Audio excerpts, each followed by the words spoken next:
All right, ladies, you've met this guy, you really like him, he turns you on, and you want to have sex with him. Should you? Or you're not quite sure, but he's pushing for sex. Let's talk about sex in early dating.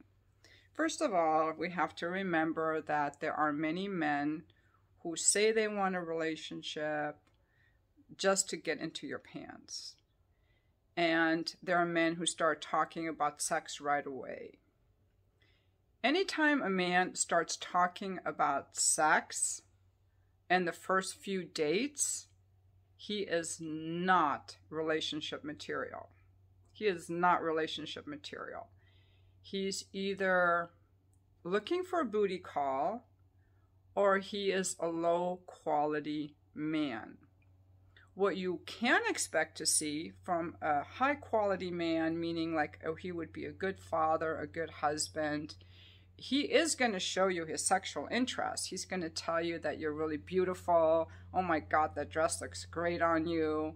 He might, he's going to let you know that he finds you attractive. He's going to be interested in you and lean in, but he's not going to start a sexual conversation, ask you to come over, ask to come inside your apartment, talk about sexual topics. He's not going to do any of that. And this is what I know based on my own experience working with men. And I work with a lot of younger men in their 20s and 30s who are looking for a relationship. And I ask them these questions. In fact, when I was an escort, I had a guy over here once, and he was telling me after we were done with the appointment about this great woman he had met. They'd gone on these dates and he really liked her. And I said, "What are you doing here?" And he said, "I'm not going to push her for sex. I like this girl." I've had other men say, I once had this Marine officer, super good looking guy in his early 20s, tell me he was in love with this girl from his hometown. For 2 years, they'd never had sex because she was the preacher's daughter. But he said they had such a strong emotional connection. This guy was freaking hot. I'm not kidding. Very successful in one of the better divisions of the military. I've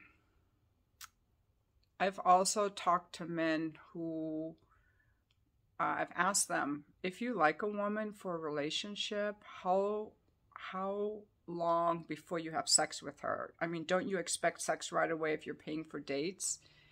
And this gentleman told me he waits 2 months before he has sex. Maybe he'll pay for the first date or two, and then he tries to get it to be a mutual thing. He waits 2 months. If a guy is pushing for sex, he has some physical restraint issues. I'm not saying that you couldn't have sex on a first date and end up in a relationship. However, a guy wanting a relationship is not going to pressure you. That's where I'm getting at.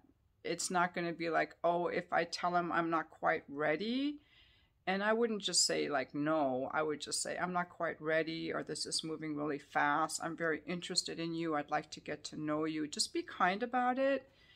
And that's a good test to see if this man is interested in a relationship.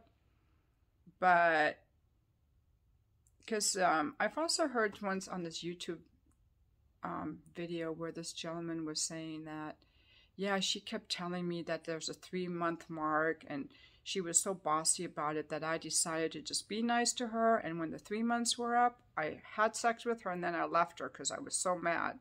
That's kind of game playing. I don't think all guys are like that. But in my book, The Fuck List, I write about this gentleman that I really liked. It was this 30-year-old guy. And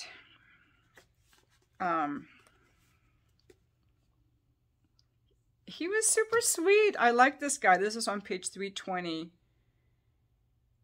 I said, I noticed I had an orgasm first every time we were together. I liked that, I told him. And he said, I love giving women orgasms, and I like the woman to come first. Now, this guy is married now, by the way. He was looking for a wife. I started really liking him. I liked a lot about him. and I had a huge crush on him. So I had to tell him how I felt and find out if he felt the same. I texted him that I couldn't wait to see him again. "Kiss me and let me fly," he replied. I was heartbroken. "Really?" I fought back tears. Did he mean fly away for good? Or did he mean fly away and come back for more kisses between flights? What did he mean? Now, this guy was actually like one of the best guys I hooked up with because he was very good at communicating. He was very authentic. He was actually in the 12-step program, so he had learned to be very kind, to be a good communicator and have good boundaries. And he said I could call him. And he was the only one. He had a conversation with me for 30 minutes. I told him I had feelings for him. I call him David. David said he didn't feel the same way.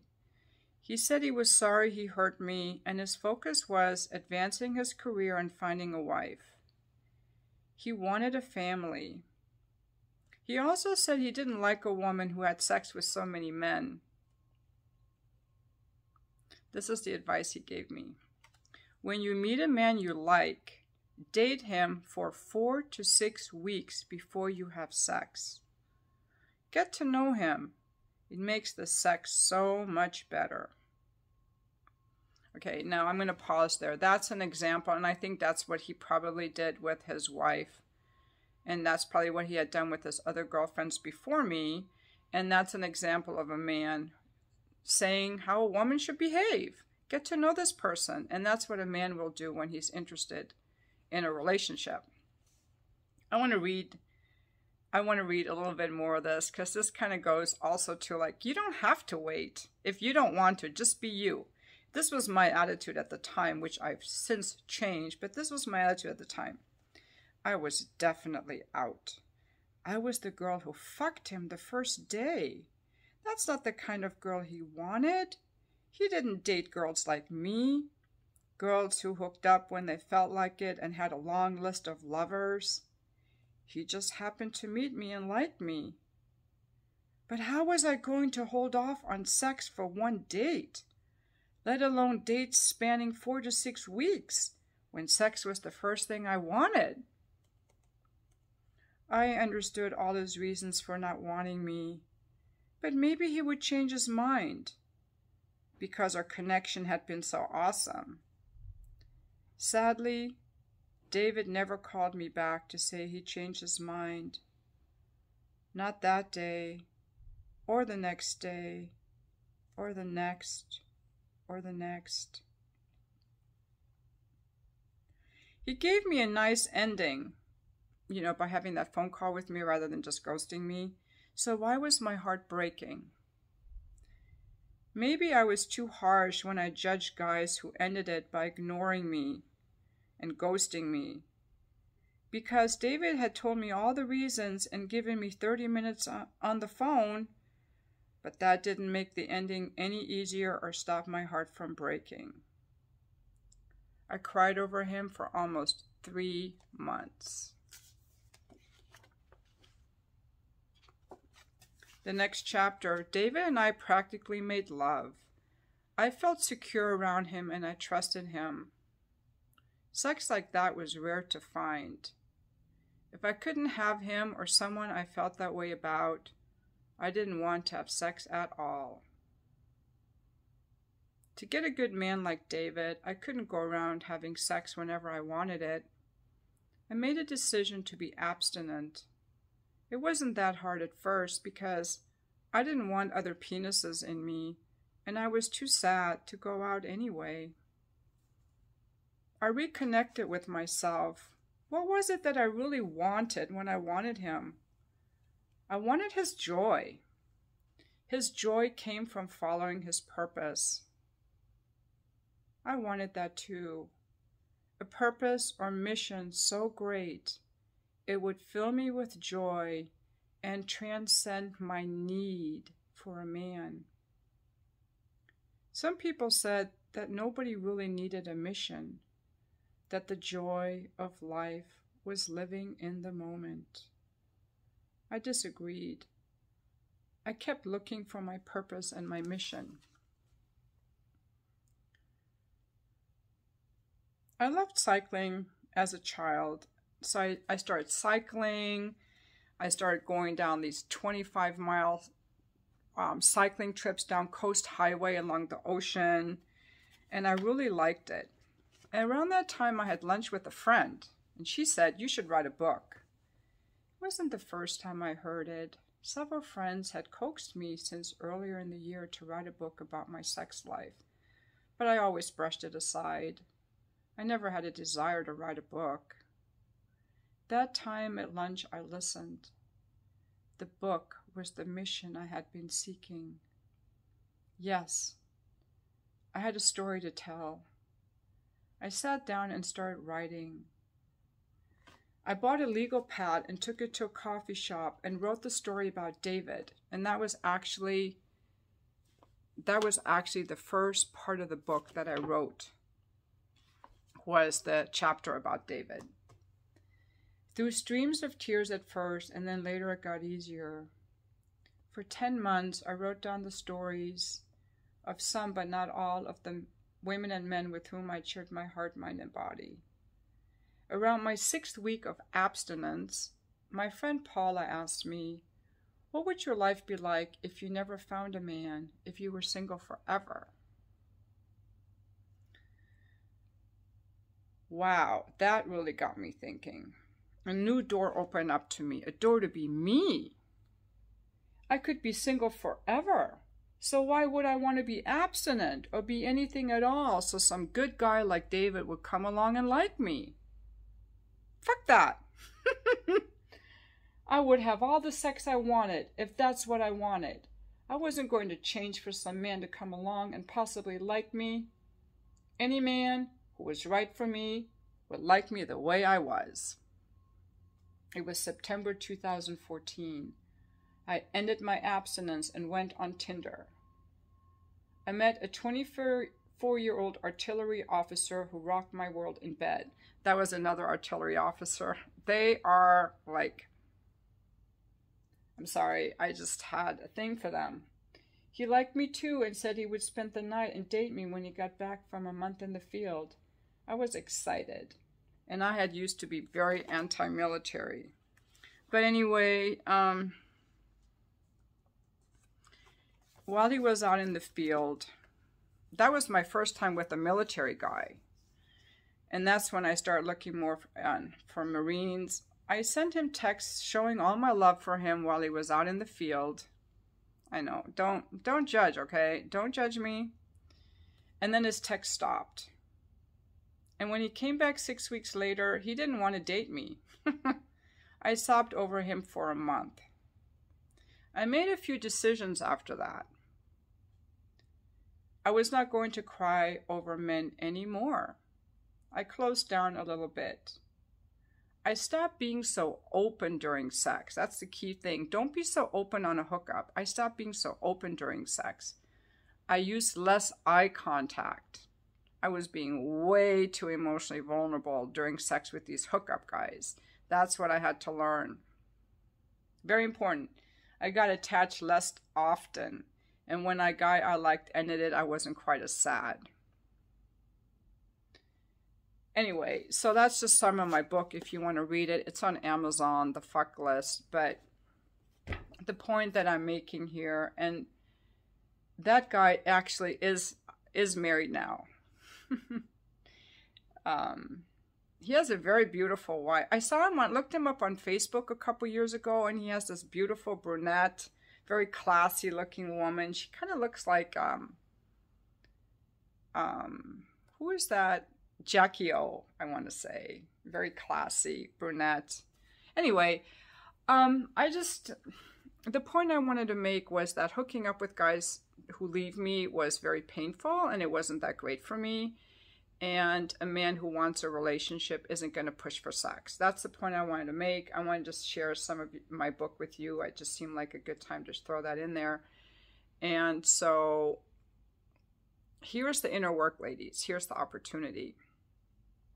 Here's your growth opportunity, and was for me. What is it what is going on with me internally that makes me feel or regress to this little childlike state where I have to give someone whatever they want. And this kind of goes to the subconscious part where we go on autopilot. Like intellectually, we might know I don't have to have sex with this guy, but there's this autopilot subconscious programming that kicks in. I have to give this person what he wants.